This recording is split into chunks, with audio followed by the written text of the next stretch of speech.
ಇನ್ನು ಸಚಿವ ಪ್ರಿಯಾಂಕ್ ಖರ್ಗೆ ಸಿಎಂಗೆ ಬರೆದಂತಹ ಪತ್ರದ ಬೆನ್ನಲ್ಲೇ ಈಗ ಕಾಂಗ್ರೆಸ್ ಕೂಡ ಹೈ ಅಲರ್ಟ್ ಆಗಿದೆ. ಆರ್ಎಸ್ಎಸ್ಗೆ ಅಂಕುಶ ಹಾಕುವಂತೆ ಸಚಿವ ಪ್ರಿಯಾಂಕ್ ಖರ್ಗೆ ಸಿಎಂಗೆ ಹಾಗೂ ಸಿಎಸ್ಗೆ ಪತ್ರವನ್ನ ಬರೆದಿದ್ರು. ಒಂದ್ ಕಡೆ ಕಾಂಗ್ರೆಸ್ ನಾಯಕರು ಅಲರ್ಟ್ ಆಗಿದ್ರೆ ಮತ್ತೊಂದು ಕಡೆಯಲ್ಲಿ ಬಿಜೆಪಿ ನಾಯಕರು ಕೂಡ ಇದರ ವಿರುದ್ಧವಾಗಿ ತೀವ್ರ ವಾಗ್ದಾಳಿಯನ್ನು ನಡೆಸ್ತಾ ಇದ್ದಾರೆ.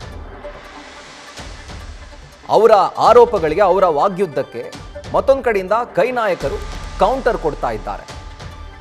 ಪರಿಶೀಲನೆ ನಡೆಸಿ ಕ್ರಮ ಅಂತ ಹೇಳಿದ್ದಾರೆ ಗೃಹ ಸಚಿವ ಡಾಕ್ಟರ್ ಜಿ ಪರಮೇಶ್ವರ್. ಇನ್ನು ಆರ್ಎಸ್ಎಸ್ಗೆ ಅವಕಾಶ ಬೇಡ ಅಂತ ಸಚಿವ ದಿನೇಶ್ ಗುಂಡೂರಾವ್ ಹೇಳಿದ್ರೆ ಆರ್ಎಸ್ಎಸ್ನಿಂದ ಬ್ರೇನ್ ವಾಶ್ ಅಂತ ಮತ್ತೊಮ್ಮೆ ಸಚಿವ ಪ್ರಿಯಾಂಕ್ ಖರ್ಗೆ ಕಿಡಿಕಾರಿದ್ದಾರೆ.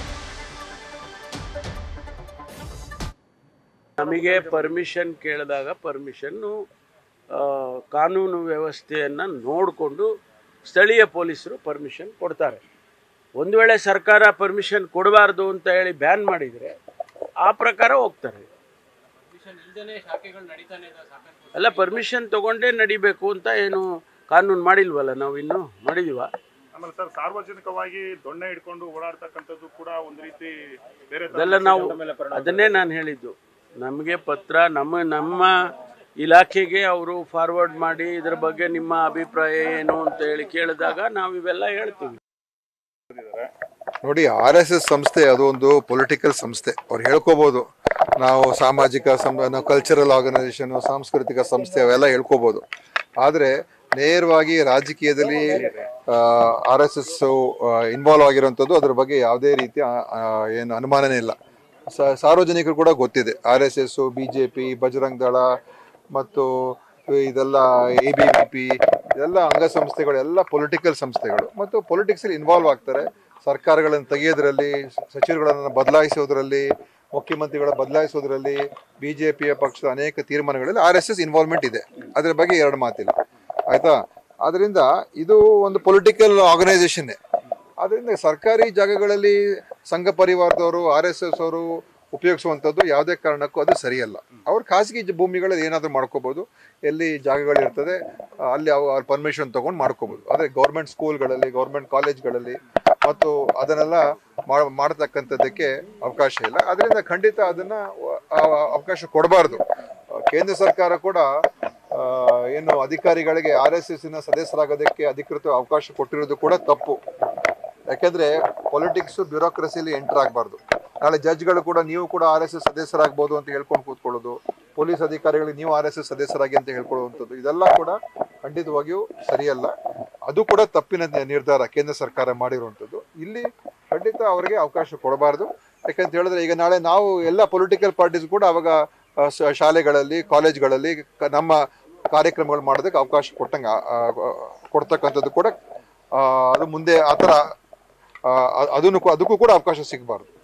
RSSಗೆ ಬ್ಯಾನ್ ಮಾಡಬೇಕು ಅಂತ ಹೇಳಿ ಸರ್ಕಾರಿ ಮೈದಾನಗಳಲ್ಲಿ, ಸರ್ಕಾರಿ ಶಾಲೆಗಳಲ್ಲಿ, ಸರ್ಕಾರಿ ಅನುದಾನಿತ ಶಾಲೆಗಳಲ್ಲಿ, ಕಾಲೇಜ್ಗಳಲ್ಲಿ ಅಲೋ ಮಾಡಬಾರ್ದು ಅಂತ ಹೇಳಿ ನಾನು ಹೇಳ್ತಾ ಇರುವಾಗ, ಇದು ನಿಜವಾಗ್ಲೂ ಈ ಸಿದ್ಧಾಂತ ತತ್ವ ಚೆನ್ನಾಗಿದ್ದಿದ್ರೆ ಬಿಜೆಪಿ ನಾಯಕರ ಮಕ್ಕಳೇ ಯಾಕೆ ಅಳವಡಿಸ್ಕೊಂತಾ ಇಲ್ಲ?